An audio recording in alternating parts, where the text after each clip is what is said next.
okay, I see you're a coach, but what happens? How does your program operate? Good question.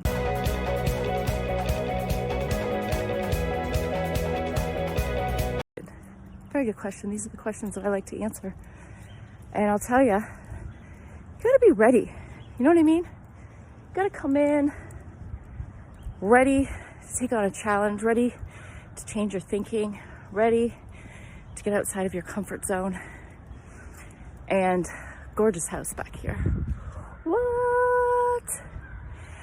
And then you gotta kind of have some understanding of your trauma that you've been through. You gotta have some recognition. Maybe you've gone and done a lot of trauma work already. Maybe you're already seeing a therapist. It's great. It makes my job easier when we don't have to spend time on that stuff. But we will, you know, getting into the final little nooks and crannies of what's left to sort out. And mindset work.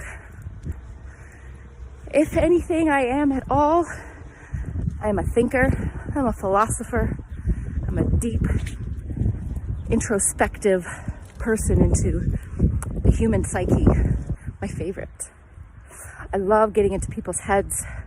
I love bringing their thoughts to the forefront for people to be more conscious of the way they think. That's what I really help people with, becoming more conscious of the way you think. And I do that by listening to the way you speak and the way you write your thoughts. So yeah, here's another freaking gorgeous home. Gee whiz. Look at that thing. Can't even capture its whole beauty. People are really out today in this neighborhood. It's lovely. Lovely place. It's another one. So what we would do is some really great inner bonding work. Some other types of methods. Now, inner bonding work is something that's overlooked a lot, but really important for empaths. Because sometimes if we feel disconnected, and we're too connected with other people's junk, we disconnect from ourselves and our own emotions and our own well-being. And so you gotta really connect with your inner child and be there for your inner child. Inner bonding, inner child. Your inner child needs your loving adult to show up. Where have you had loving adults in your life? Perhaps you're missing loving adults from your life. And so you have to be that for yourself. Maybe you've been parentified. So you have to show up, like I said, as a loving adult for your little child and give it the love and attention and really reach out to fulfill those needs that are lacking. When you're doing the work, when you're showing up for yourself and you learn how to also be assertive.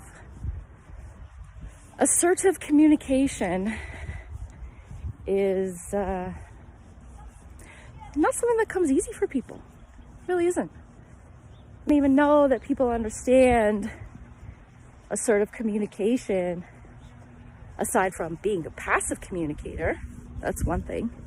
Being an aggressive communicator, coming across too strong, not good either. So what's in the middle of that? What's in the middle of that is assertive communication too. Oh, beauty. So that's kind of in a nutshell what I do as a coach. At this time, I'm here to shine my light for empaths, if you're an empath. And what is an empath? That's another question that I get. An empath is somebody who feels things so deeply, so intensely, as if it were their own. And you have a hard time deciphering what's yours, what's not yours, picking up other people's energy a lot, and then, you know, kind of crosses over into behaviors that resemble codependency, people pleasing, feeling like you're responsible for other people's feelings, feeling like other people are responsible for your feelings, when that's not true at all. You are only responsible for yourself. And to understand and to learn and to comprehend and to put into practice being 100% responsible for yourself all the time, that's what life is all about. I mean, yeah, you gotta be self-sufficient and independent and responsible for yourself, but how about being responsible for your feelings?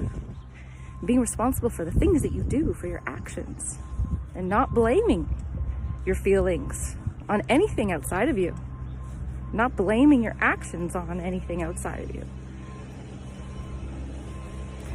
That's something to master. And once you get to that level, then we can go above into more transformation of the conscious and the subconscious mind.